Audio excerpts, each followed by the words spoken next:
Assalamualaikum warahmatullahi wabarakatuh. Ketemu lagi di Dongeng Tengah Malam. Salam sehat dan bahagia buat semuanya. Semoga semuanya selalu diberikan kemudahan dan kelancaran, terutama kebahagiaan. Karena sebenarnya bahagia itu adalah pilihan. Bagaimana Anda memilih? Anda ingin diri Anda bahagia atau Anda ingin menilai orang bahagia? Jadi mari kita syukuri apa yang kita punya, apa yang kita dapatkan. Kita syukuri semuanya supaya kita menjadi orang yang bahagia. Karena dengan menjadi orang yang bahagia tentunya akan berdampak ke yang lain, terutama khususnya pada tubuh kita. Tubuh kita jadi lebih sehat, tubuh kita jadi lebih kuat, karena kita bisa merasakan kebahagiaan. Dan akhirnya kita juga bisa memberikan kebahagiaan kepada keluarga kita, karena kita sudah bisa merasakan bahagia. Baiklah, untuk kali ini Dongeng Tengah Malam akan membawakan kiriman cerita dari Mas Yoga.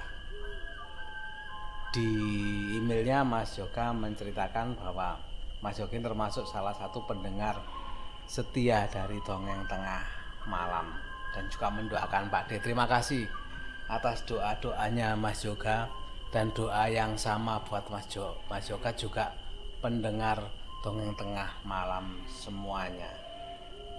Kali ini Mas Yoga ingin menceritakan tentang pengalaman pribadinya bertemu dengan makhluk yang tidak semua orang bisa melihatnya ya. Tapi nggak tahu, karena doa yang disesali sama Mas Yoga supaya bisa melihat makhluk tersebut akhirnya ternyata terkabulkan. Dan itu sangat disesali sama Mas Yoga. Tapi sebelum ke cerita, saya ingatkan dulu ya untuk sedulurku semuanya yang belum subscribe Dongeng Tengah Malam, monggo di subscribe dulu, tekan tombol like-nya dan jangan lupa komentarnya. Juga yang di Spotify jangan lupa follow ya, supaya tetap bisa mengikuti cerita terbaru dari Dongeng Tengah Malam. Terima kasih. Ini adalah pengalaman pribadi yang dialami Mas Yoga sendiri. Terjadinya sekitar tahun 2010-an di daerah asalnya Mas Yoga, yaitu di sebuah kabupaten di Jawa Timur. Kejadiannya adalah di rumah orang tuanya Mas Yoga sendiri. Jadi di mana rumah itu adalah tempat kelahiran Mas Yoga yang sudah tinggal di sana semenjak dilahirkan ya. Desanya itu sebenarnya cukup asri karena berada di lereng gunung. Segi gambaran tengah rumahnya ya. Rumah ini lokasinya dari jalan raya itu masuk ke sebuah jalan kecil sejauh sekitar 150 meteran lah untuk ke rumah orang tuanya Mas Yoga ini. Kalau dideskripsikan ya gambaran dari jalan ke arah rumahnya Mas Yoga ini, urutan dari jalan raya untuk sampai di rumahnya ini adalah di ujung dekat dengan jalan raya itu ada sebuah musola. Nah, kemudian terdapat rumah tetangga, sebut saja rumahnya Pak Wiro ya. Setelah rumahnya Pak Wiro ini terdapat kebun mangga seluas kira-kira 50-an meter lah. Nah baru setelah itu adalah rumah orang tuanya Mas Yoga ini. Dan setelah rumahnya orang tua Mas Yoga ini ada satu rumah lagi, yaitu sebut saja rumahnya Pak Sani. Setelah rumah Pak Sani itu terdapat sawah yang sangat luas.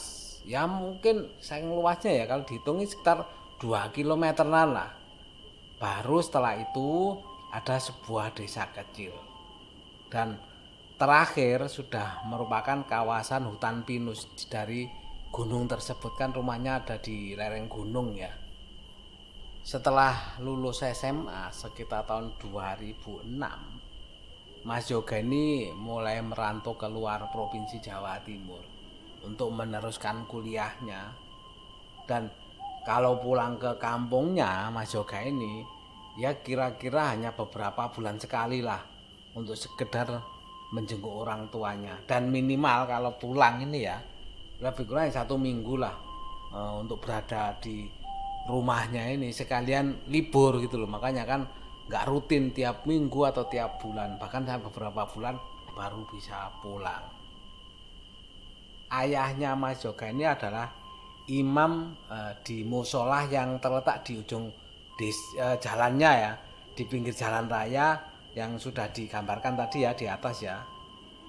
Beliau ini juga termasuk yang mengumandangkan adzan di musola tersebut.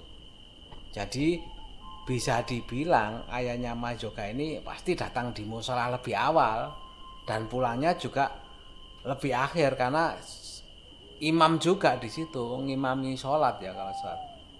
Begitupun saat memasuki waktu sholat subuh. Biasanya beliaunya ini berangkat sebelum jam 4 pagi dan pulangnya sekitar ya jam 5 kurang lah, 5 kurang seperempat, ya lebih kurang lah. Dan ketika liburan Mas Yoga ini kan tentunya di rumah cukup lumayan lah, lebih kurang 1 minggu ya. Makanya kalau Mas Yoga di rumah, ayahnya ini pasti mengajak Mas Yoga untuk ikut sholat subuh berjamaah di musola tersebut. Pada tahun 2010-an ini, jalanan kecil yang menuju ke rumahnya orang tua Mas Yoga ini ya, dari jalan raya masih masuk itu masih berupa tanah. Jadi jalannya jalan tanah ya, belum diaspal halus seperti kondisi saat sekarang ini. Saat itu lampu penerangan jalan juga hanya berada di musola saja. Kemudian di depan rumahnya Pak Wiro, terus rumah orang tuanya Mas Yoga ini, dan terakhir di depan rumahnya Pak Sani.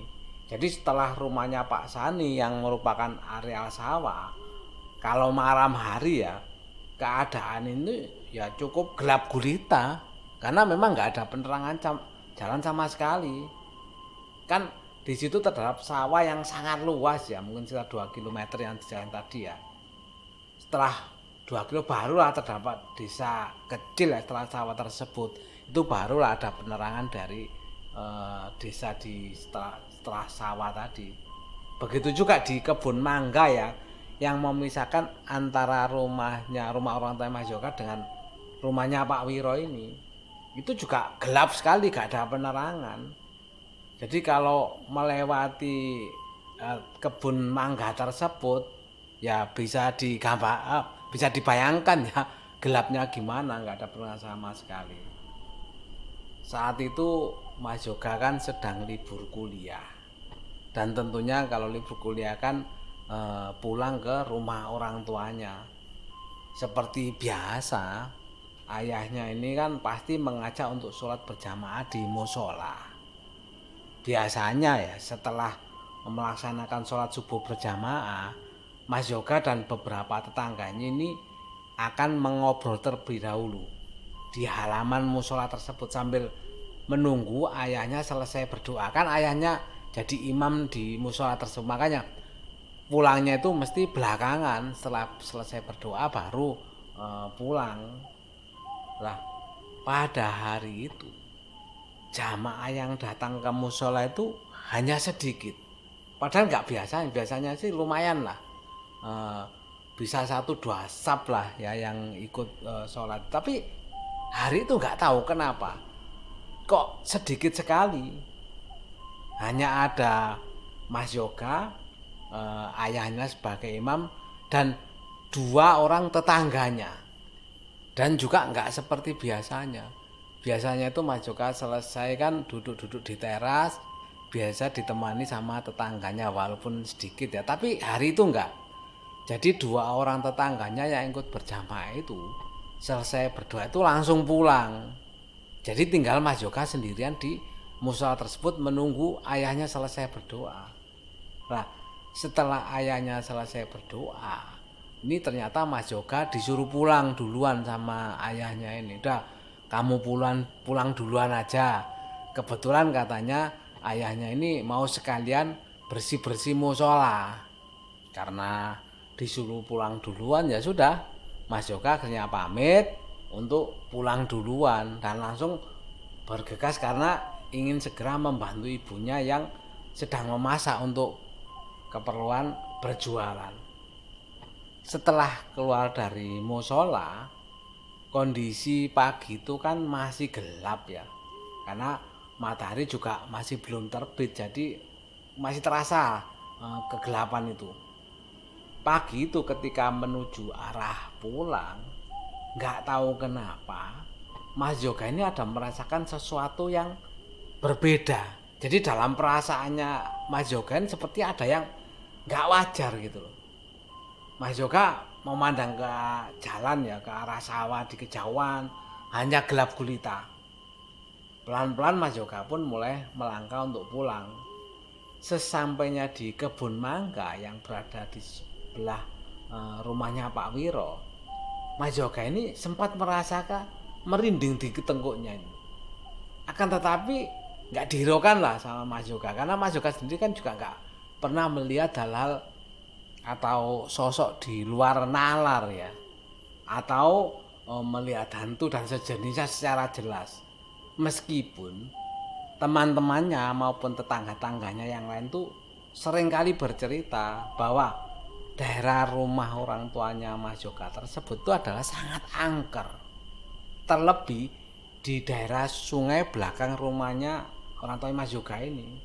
Mas Yoga juga sering mendapat cerita dari mereka. Ada yang pernah melihat wewe gombel, genderuwo maupun sejenisnya lah ya.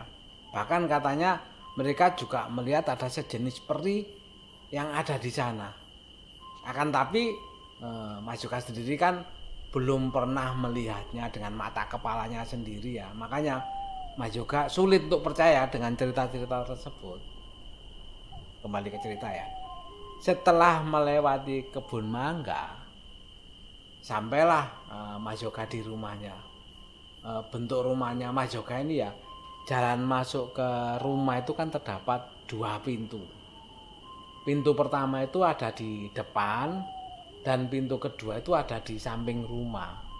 Lah, pintu yang berada di samping rumah ini itu berbatasan langsung dengan kebun mangga di sebelah rumahnya.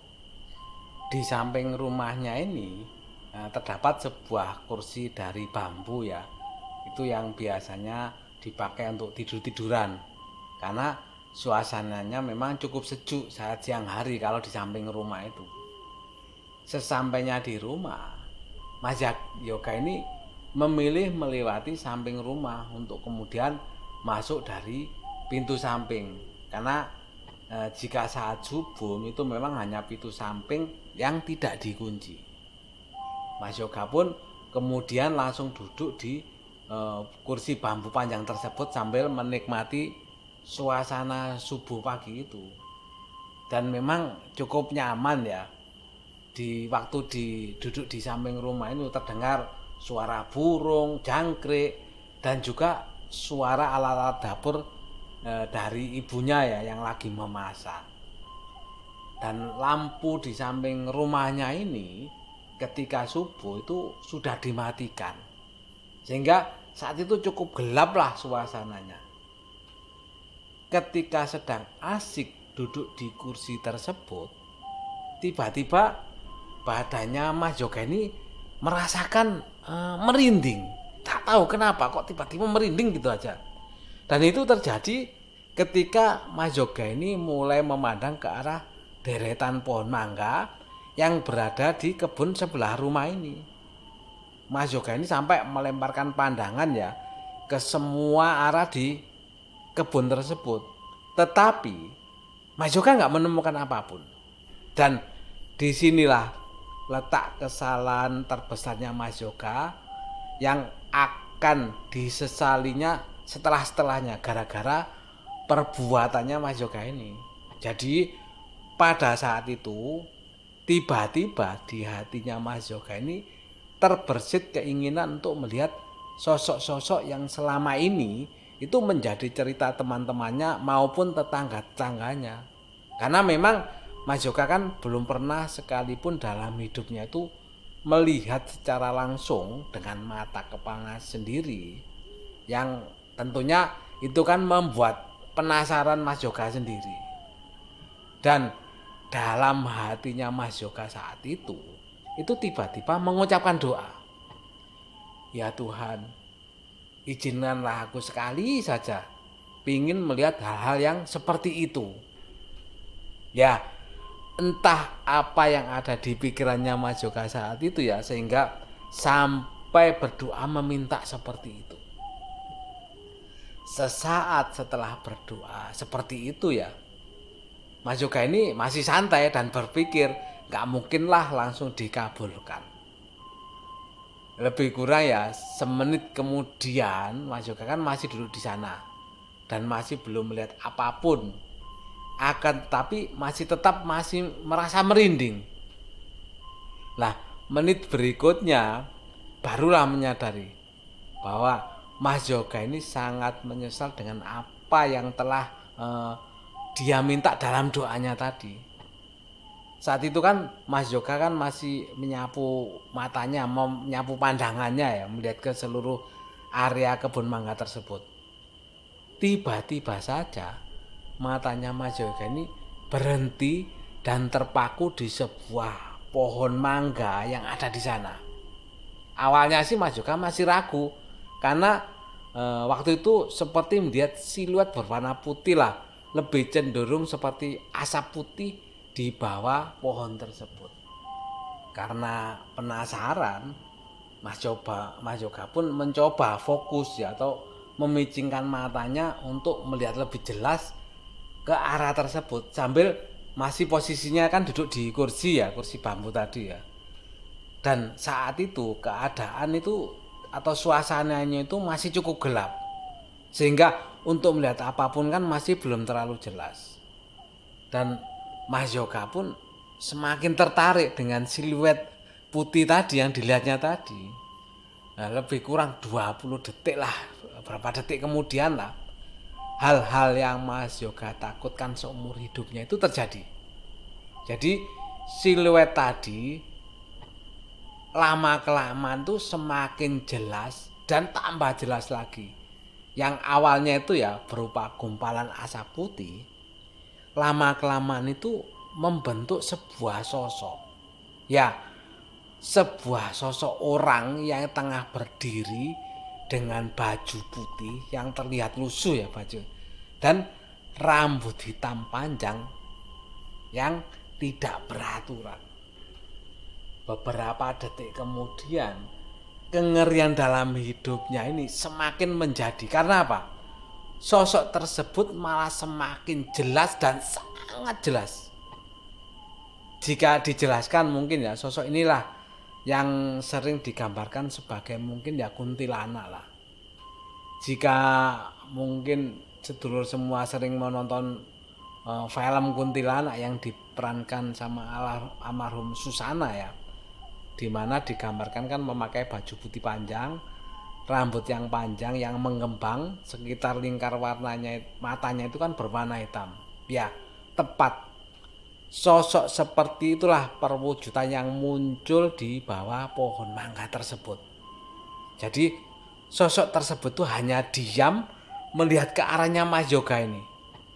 Kalau waktu ya gak bisa ngitung, susah lah ngitung ya. Mungkin ya 10 detik sampai 30 detikan lah. Setelah itu yang dirasakan Mas Yoga itu ya, badannya ini katanya badannya terasa kaku, gak bisa bergerak karena melihat apa yang ada di bawah pohon tersebut. Mungkin hampir sekitar 2 menitan lah ya. Badannya Mas Yoga ini masih tetap kaku, gak bisa bergerak sambil duduk di kursi bambu panjang tersebut. Bahkan Mas Yoga ini juga bisa merasakan kalau mulutnya itu terbuka lebar sambil melihat sosok tersebut. Ya, memang benar ya, jangan main-main sama doa ya. Dan inilah yang terjadi. Dan Mas Yoga ini mulai tersadar ketika ada suara langkah kaki terdengar memasuki halaman rumahnya. mungkin ayahnya ya yang baru pulang dari mushola telah datang. Dan saat itu juga Mas Yoga langsung tersadar. Mas Yoga bisa menggerakkan kepalanya dan melihat ke arah ayahnya, masih dengan kondisi nggak bisa berkata apa-apa ya. Mas Yoga ini memandang ke arah ayahnya. Batinnya Mas Arka, alhamdulillah ternyata itu benar ayahnya. Dan ayahnya menanyakan apa yang sedang Mas Yoga lakukan duduk di samping rumah jam segini. Dan saat itu Mas Yoga masih belum bisa bicara apa-apa. Dan ketika Mas Yoga melihat ke arah pohon mangga tersebut, ternyata sosok tersebut sudah nggak ada di sana. Tanpa menjawab pertanyaan dari ayahnya ya, Mas Yoga ini langsung berlari masuk ke dalam rumah, sampai-sampai membuka pintu itu saking gopohnya ya, itu sangat keras sampai ibunya yang ada di dapur juga kaget. Setelah masuk, Mas Yoganya bisa duduk diem di kursi di dalam rumah. Mas Yoga juga belum berani cerita saat itu ya, dan hanya diem duduk di kursi di dalam rumah. Nah, kebiasaan ayahnya ini ketika pulang dari sholat subuh di musola ya, itu biasanya dalam mengaji di rumah. Mas Yoga yang masih shock dengan apa yang barusan terjadi ya, itu menjadi agak tenang ketika ayahnya ini sudah mulai mengaji. Sekitar 10 menitan lah ya mengaji. Ayahnya kemudian menanyakan kepada Mas Yoga, kenapa tadi kok berlari ketika beliau ini bertanya kepada Mas Yoga. Mendapat pertanyaan ayahnya seperti itu, dan Mas Yoga kan juga sudah mulai tenang. Akhirnya diceritakanlah semuanya ke ayahnya. Dan ternyata ayahnya ini dengan tenang sambil sesekali tersenyum ya, bilang bahwa ya kita hidup di dunia ini tidak sendiri, ada mereka juga.